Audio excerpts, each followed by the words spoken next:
Bem, bom dia, boa tarde ou boa noite. Meu nome é Anderson, sou aluno do curso de Engenharia da Computação no SEUMA e hoje nós vamos apresentar para vocês o nosso trabalho sobre as imperfeições nos sólidos.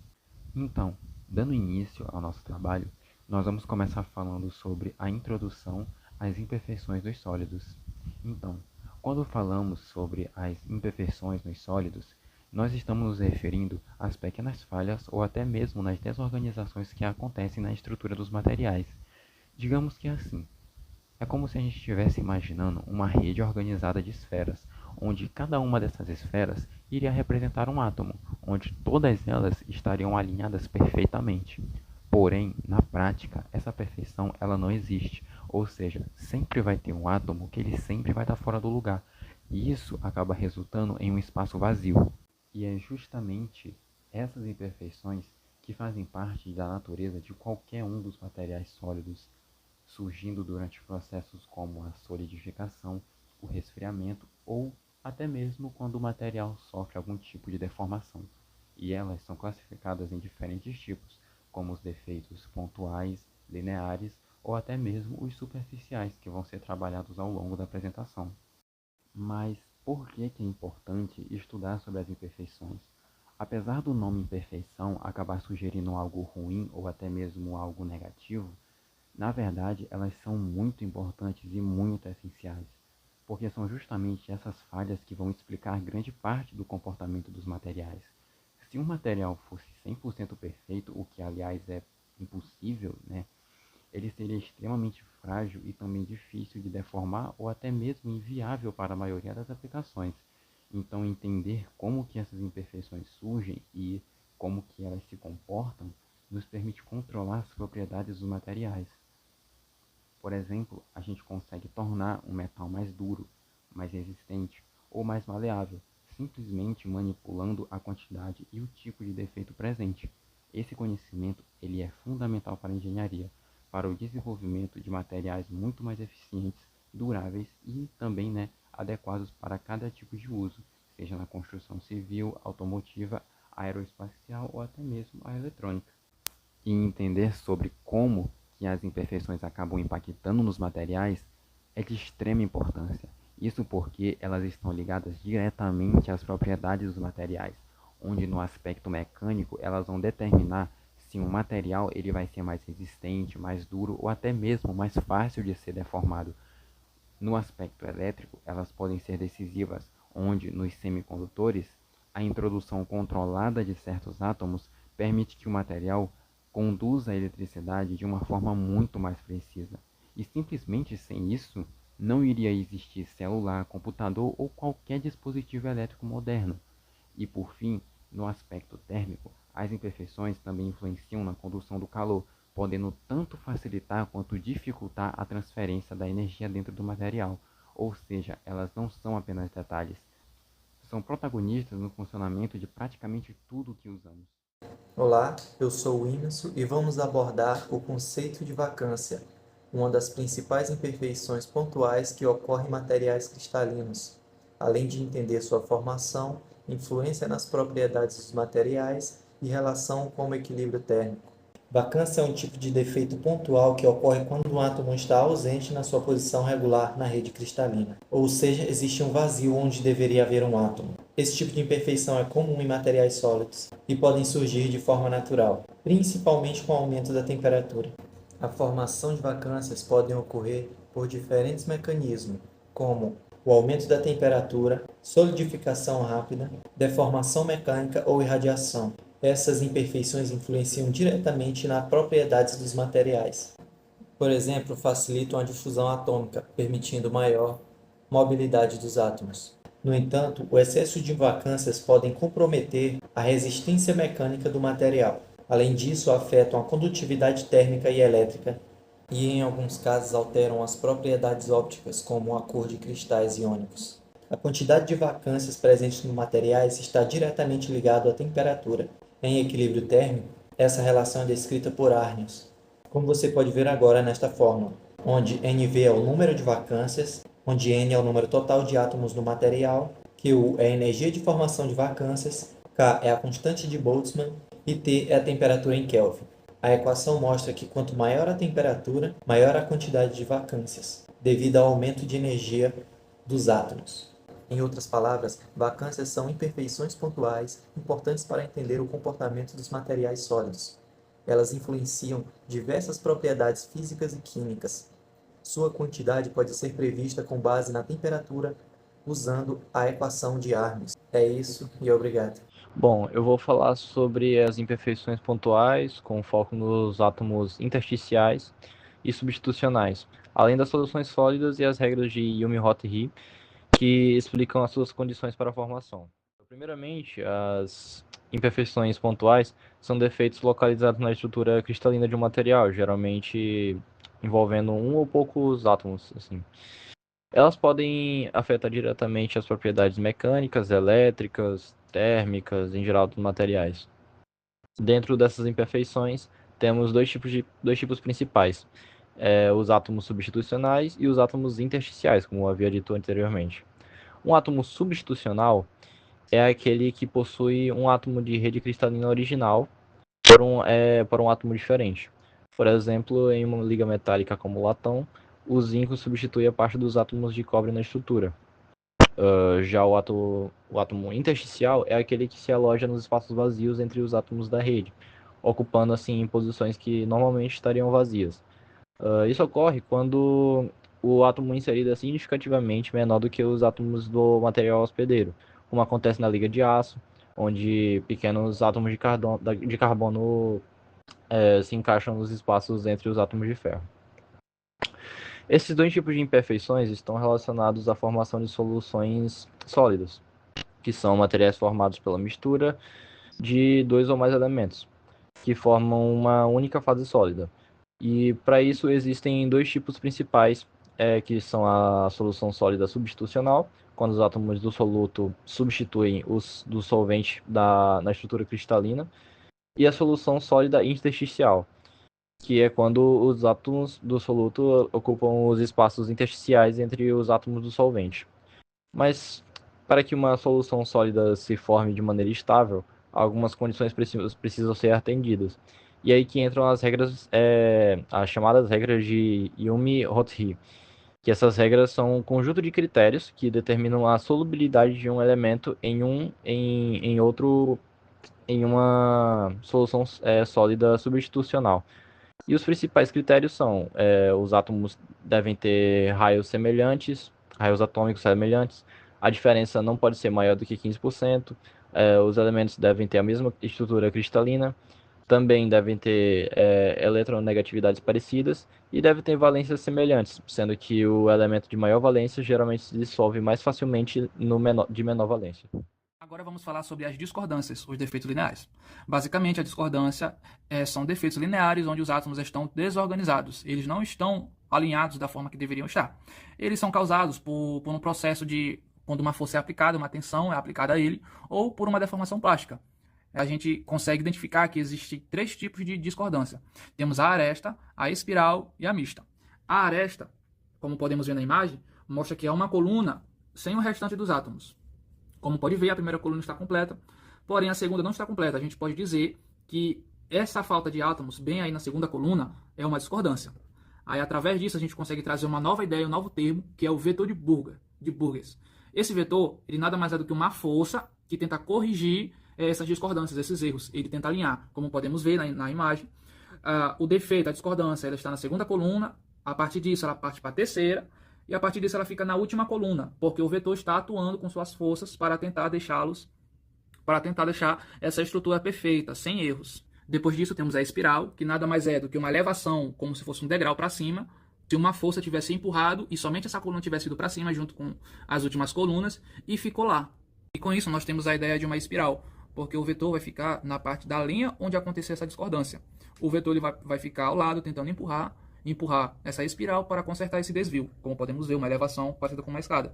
Logo temos a espiral mista, no caso é onde aparecem as duas. No exemplo mostrado, temos a espiral e do outro lado a aresta, onde em uma temos a elevação e em outra, aqui podemos ver que tem a coluna de átomos faltando. Então, a partir disso, conseguimos compreender o que são de fato as discordâncias. Como já foi dito, as discordâncias são os átomos que estão desalinhados, que são causados por deformação plástica ou por uma força externa, tensão. E o vetor, ele nada mais é do que tenta corrigir esse defeito empurrando a discordância para os lados externos. Bom dia, me chamo Pedro Lucas Franco Machado e eu vou falar sobre a movimentação das discordâncias e o encruamento. As discordâncias são imperfeições lineares na estrutura cristalina de um material.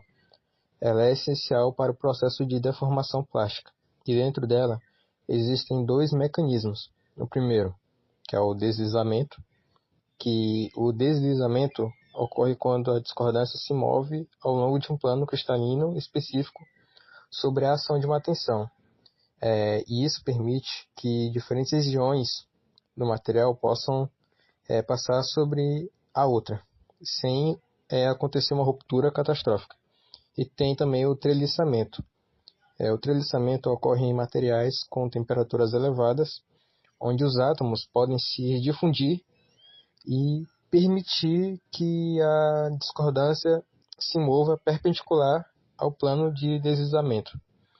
O papel da discordância na deformação plástica de modo geral, ela permite que o material se deforme sem a necessidade de romper as suas ligações atômicas por completo. Em vez de fraturar, ele pode se adaptar a uma nova forma e se modificar. Bom, também temos o conceito de encruamento. O conceito de encruamento é o fenômeno pelo qual o material se torna mais resistente à deformação conforme seu trabalho mecânico. Por exemplo, o esticamento, comprimido e o dobrado. A movimentação da discordância gera mais interações, e com o aumento da densidade de discordância, a mobilidade é reduzida, o que torna necessário o aumento da tensão para continuar deformando o material.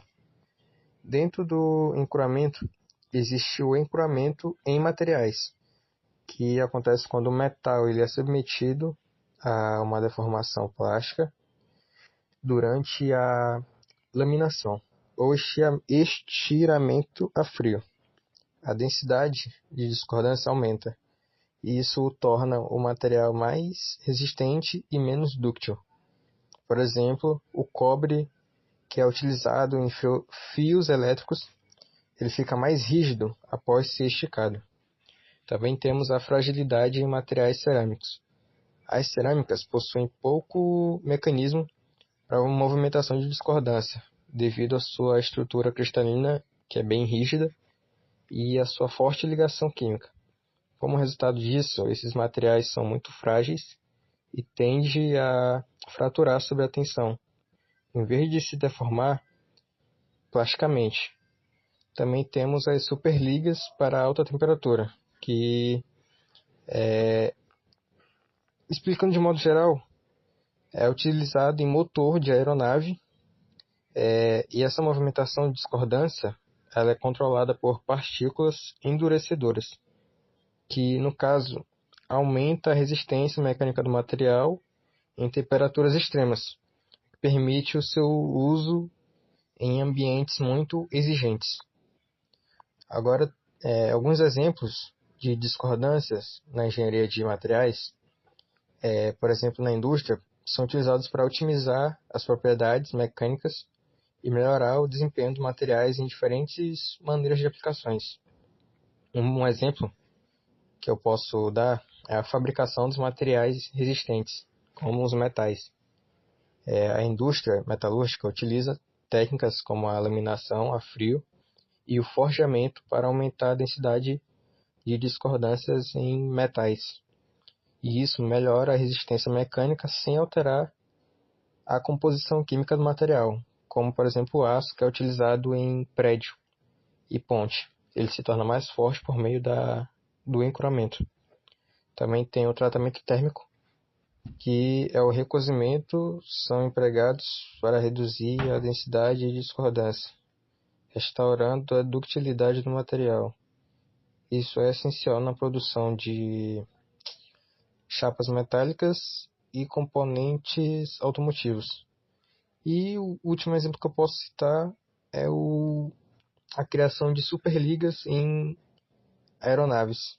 No caso, nos motores, Essas superligas de níquel são projetadas para minimizar a movimentação de discordância em alta temperatura, e isso impede a deformação excessiva e aumenta a durabilidade dos componentes que operam durante essas condições de extrema dificuldade. E é isso. Olá, me chamo William. Nós vamos falar sobre o defeito planar, ou seja, os defeitos superficiais. Esses defeitos vão ser irregularidades ali na superfície do meu material e elas vão influenciar nas propriedades físicas, químicas e também mecânicas ali do meu material. E é bastante importante a gente compreender ali como é que funciona o comportamento e também a estrutura desses materiais. Então, a gente tem os defeitos de contorno de grão, que vão ser ali as regiões onde os cristais, que no caso os grãos aqui, que tem diferentes orientações cristalinas, eles vão se encontrar. Ali, a partir desse encontro, a gente vai ter a descontinuidade na rede cristalina, onde os átomos eles não vão se alinhar perfeitamente. Nós temos a energia armazenada, que nesse caso, esses átomos não alinhados perfeitamente, ali vão causar umas áreas que têm maior energia e também desordem. Isso vai influenciar na resistência mecânica ali do meu material. Isso daí pode agir como barreiras ali para o movimento de discordância. Isso vai afetar diretamente ali nas propriedades do meu material. Então, temos o contorno de fase, onde vai ocorrer uma separação entre as duas fases diferentes dentro do meu material. Ou seja, essas fases diferentes ali do meu material pode ser a estrutura ou a composição deles ali que pode ser diferentes. Então vai haver uma transição entre as propriedades distintas ali desse material. Essa transição, ela pode alterar ali a minha dureza do meu material, a condutividade dele e também a resistência à corrosão deste material. De contornos de gêmeos, a gente tem ali como um limite que vai separar as duas regiões como se fosse uma simetria espelhada. Podemos ali relacionar ali como um espelho. E nesse caso, os átomos que estão de um lado, eles vão estar posicionados com uma imagem espelhada dos átomos que estão do outro lado do limite. Isso daí pode acontecer, ou seja, pode surgir durante deformações ali no material ou durante o crescimento ali no cristal. Na interface sólido-vácuo, nós temos aí que a superfície externa do meu material, ou seja, do meu sólido, ela vai estar em contato com o vácuo, nesse caso, o ar. E ali, esses átomos que estão ali presentes, eles vão ter ligações incompletas, o que vai tornar a região ali altamente reativa, o que vai tornar o material mais suscetível à dissolução e à oxidação. Como nós temos aqui os átomos com menos ligações, isso vai aumentar ali a reatividade do meu material, ou da minha superfície. Nós temos também a interface sólido-líquido, que vai ser a zona de transição ali entre a fase líquida e a fase sólida ali do meu material. E aí, pode ocorrer ali durante a solidificação ou durante a fusão ali do meu material. Isso vai criar ali imperfeições no meu sólido, na estrutura do meu sólido. Imperfeições essas como os defeitos de contorno de grãos que já foi falado anteriormente. Essa transição ela vai afetar as propriedades físicas e também químicas do meu material. A forma como essa interface ela vai se comportar, isso vai determinar a estrutura interna do meu material. Oi, meu nome é Pedro Davi. Eu vou apresentar um resumo sobre os defeitos volumétricos, também conhecidos como os defeitos tridimensionais. Esses defeitos são imperfeições que afetam grandes volumes dentro de um material, geralmente surgindo durante o processo de fabricação ou solidificação. Eles são chamados de tridimensionais porque se espalham em todas as direções, ao contrário de defeitos superficiais ou lineares. Entre os principais tipos temos as inclusões, que são partículas estranhas incorporadas ao material, muitas vezes vindas de resíduos ou impurezas que não foram completamente removidas na fabricação. Elas podem enfraquecer o material e causar falhas. Já os precipitados, que são pequenas partículas sólidas formadas dentro da estrutura do material, geralmente quando há mudanças de temperatura. Elas podem ser positivas, reforçando o material, ou negativas, causando fragilidade, dependendo de como se formam. As porosidades, que são cavidades internas ou bolhas de gás aprisionadas ao material, elas prejudicam bastante a resistência, porque criam pontos fracos onde trincas podem se iniciar. E por fim, as trincas internas, que são fissuras invisíveis na superfície, mas que se espalham pelo interior do material. Elas são muito perigosas, pois podem crescer com o longo do tempo e provocar falhas catastróficas. Esses defeitos afetam diretamente as propriedades dos materiais, como a resistência mecânica, a durabilidade e a segurança em aplicações estruturais. Por isso é essencial controlá-los e minimizá-los durante os processos de fabricação. Olá, eu sou Rian Galvão, discente do Silma, aluno de Engenharia da Computação, e hoje irei abordar sobre as técnicas de detecção e análise de defeitos sob o nosso tema, que é imperfeições nos sólidos. E entre essas técnicas, a principal, que é uma das mais utilizadas, é o ultrassom industrial, que detecta falhas internas do material por meio da propagação de ondas sonoras, muito utilizado para análise de estrutura e para condições metálicas, soldas e entre outras questões internas do material. E nos ensaios não destrutivos, nós temos a análise da radiografia e termografia do material, como o próprio nome já sugere, sem a perda de seus componentes, ou seja, ele é um ensaio não destrutivo, onde dentro da radiografia podemos observar fissuras, se algo dentro do material está quebrado e, obviamente, sem comprometer a sua integridade. Já dando sequência, temos a microscopia eletrônica de varredura, mais conhecido como MEV, que nesse subtópico nós temos a visualização de estruturas microscópicas, ou seja, de danificação de fissuras que podem não ser percebidas a olho nu. Então, por isso, esse método também é importante e que também se diferencia da análise por energia dispersiva de raio-x, que pode identificar a composição química do material, ou seja, algo que antecede a sua criação, até mesmo a sua criação, e principalmente o seu desenvolvimento. Então, é mais um subtópico importante. Bom, agora eu vou falar um pouco sobre as aplicações práticas de controle de defeitos na engenharia dos materiais. Na engenharia dos materiais, os defeitos cristalinos são vistos apenas como falhas negativas, mas também como ferramentas que podem ser manipuladas intencionalmente para ajustar a propriedade dos materiais e atender às exigências de aplicações específicas. Isso ocorre porque muitas características dos materiais, como resistência mecânica, ductibilidade, dureza, condutividade e resistência à corrosão, são influenciadas diretamente pela presença de comportamento dos defeitos. E existem alguns tipos desses defeitos. O primeiro é defeitos pontuais. Eles são fundamentais para o processo de difusão.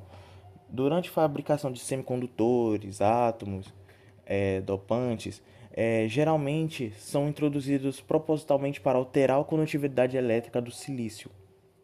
Isso é feito para controlar precisamente a concentração de impurezas. O outro seria defeitos lineares, que estão diretamente associados à deformação plástica, um processo que é amplamente usado na indústria, em que o metal é deformado a frio para aumentar sua resistência. Isso ocorre porque o aumento da densidade da discordância torna mais difícil a movimentação de outras discordâncias, endurecendo o material. Esse processo ele é essencial na fabricação de molas, ferramentas e peças estruturais que precisam de alta resistência, sem perder a forma. O outro seria defeitos superficiais, como o contorno de grãos. Eles desempenham um papel crucial na resistência mecânica dos materiais. Um exemplo que é o efeito Hall-Petch, que mostra que quanto menores os grãos de um metal, maior sua resistência de tração. Isso ocorre porque os contornos de grãos agem como barreiras para a movimentação de discordância. Por isso, tratamentos como laminação a frio, em seguida de recozimento controlado, são usados para ajustar o tamanho dos grãos em ligas metálicas, como aço, otimizado a sua resistência e ductibilidade. O outro seria defeitos volumétricos, como poros ou inclusões, geralmente são indesejáveis, pois servem como pontos de início de trincas e falhas. Em aplicações críticas como componentes aeroespaciais, turbinas, estrutura de pontes e implantes biomédicos, é fundamental minimizar esses defeitos. Para isso, são usados processos como fundição sob pressão controlada e sinterização acítica por pressão.